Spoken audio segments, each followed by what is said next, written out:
पहले ये समझने की ज़रूरत है, कोई भी बिल के पहले यदि आप किसी रुपये की वैल्यू की बात करते हैं तो ये समझ लेना पड़ेगा कि ये जनता का पैसा है।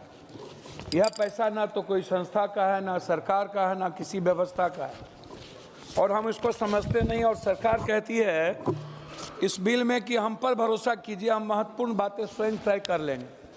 अब ये सदन खाली चेक पर दस्तखत कर रही है। अब ये बैंक को, पदाधिकारी को रुपया भरने के लिए ये पूरी ताकत ये सदन देना चाहती है। हम तो इस सरकार के बारे में कभी कभी सोचते हैं, सरकार कहती है कि आप नौकरी पैदा करो, नौकरी दो, आप नौकरी ना करो, आप ऋण लो, आप उद्योग पैदा करो, आपको प्रोत्साहन मैं कर रहा हूँ। दूसरी तरफ कह रहा है कि जो गारंटी होगा, जो गारंटर होगा, उसको भी हम बर्बाद कर देंगे, उसकी भी संपत्ति छीन लेंगे।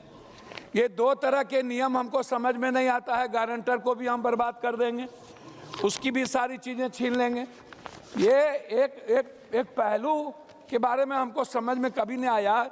एक तरफ सर उद्यमी की बात ये करते हैं, उद्यमी बनो, उद्यमी करो, और दूसरी तरफ आप सीधा कह रहे हो कि जो चोर है ये देनदार लेनदार।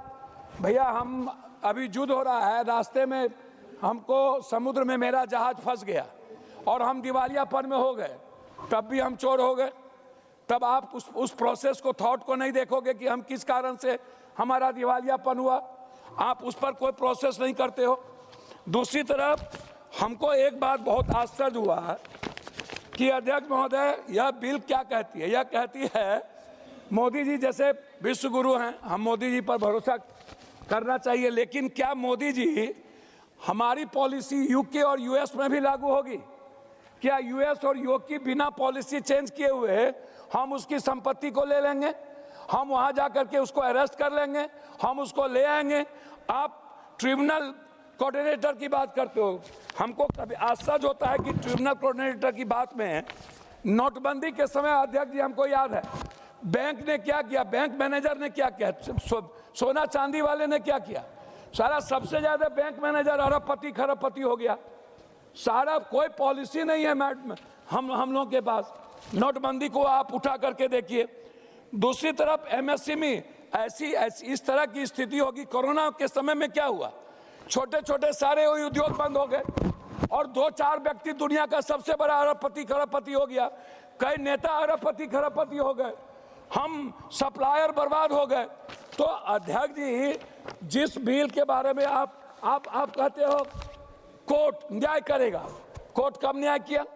जब यूजीसी और एसटी ऐसे कानून है की बात आई तो 72 घंटे में न्याय हो गया। एसआईआर की बात आई और किसान की बात आई तो न्याय ही नहीं हुआ। कहां से कोर्ट न्याय कर देगी? क्या छोटे जिसके पास पैसे नहीं है कोर्ट न्याय कर देगी? 400-300 दिनों के अंदर, 14 दिनों के अंदर। आप दूसरी तरफ, मेरा आपसे रिक्वेस्ट ये है कि आप हमको एक बात बताइए, जनधन योजना का क्या हुआ? 50,000 रुपया कितने बेरोजगार को मिल गया? जनधन योजना पर फिर दोबारा चर्चा हुई क्या? नोटबंदी पर दोबारा चर्चा हुई क्या? आप एमएसपी, छोटे उद्योग के बारे में आप कोई चर्चा नहीं करते हैं। निजी बैंकों को आजादी देने की बात करते हैं। सहकारिता का क्या हुआ भाई? जो किसान के लिए सबसे ज्यादा बेनिफिशियरी था, सहकारिता पर तो आप चर्चा ही नहीं करते हैं। सरकारी बैंक पर तो आप चर्चा ही नहीं करते हैं। सहारा इंडिया का जो निवेशक है वो दलित है, गरीब है, ईबीसी है, रेहड़ी है, पटरी वाले हैं, और सारा सहारा इंडिया वाला क्या किया? सहारा इंडिया का अब पूंजी, अब पूरा का पूरा एक बड़ा उद्योगपति ले लिया, सरकार उद्योगपति ले लिया, उसका कोई मतलब नहीं। आप दीदी लोन, जो जीविका दीदी है, आप जो बेटियों का है, महिलाओं के ऋण पर है, इस पर चर्चा नहीं करते हैं। आप सिर्फ बड़े बड़े मुनाफाखोरों की चर्चा करते हैं। इसीलिए मेरा आपसे आग्रह है लास्ट में कि महोदय, आपसे मेरा ये आग्रह है कि ये जो संसदीय जांच है, पार्लियामेंट्री एटीट्यूड, मेरा मजदूरों को बकाया पहली प्राथमिकता आप इसमें कहीं नहीं बना है। न्यूनतम गारंटी भुगतान पर आपने कुछ भी नहीं दिया है। ग्लोबल है लेकिन कानून लोकल है। आप सरकार की चुप्पी, अनक्रिचल मॉडल लॉ लागू किया जाए। मैं लास्ट कर रहा हूं, इंडिपेंडेंट वैल्यूएशन की बात आप करते हैं। आप हमको बताइए, आईबीसी से देश की अर्थव्यवस्था पर कौन सी मजबूती होगी? या कुछ कॉर्पोरेट लोगों को मजबूत करने का ये सबसे बड़ा कानून है। कई केस 3 से 4 साल के लटके हुए 400-500 दिन लग जाते हैं, लेकिन 70 से 90% हेयर कट, हजारों करोड़ का नुकसान, यह बैंक का नहीं जनता का पैसा। यह रेगुलेशन कॉर्पोरेट डाइल्यूट करने के लिए डिलास कर रहा हूं। जो मेरा आपसे सीधा है, बैंक पहले मजदूर बाद में, यह कानून क्यों?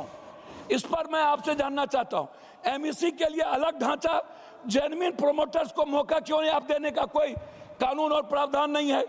पूरा का पूरा आपने इजी ऑफ डूइंग बिजनेस नहीं, इजी ऑफ ग्रैबिंग बिजनेस की बात आप करते हैं। इसीलिए सरकार इस विधेयक को स्टैंडिंग कमेटी में भेजा जाए व्यापक सुधार के लिए।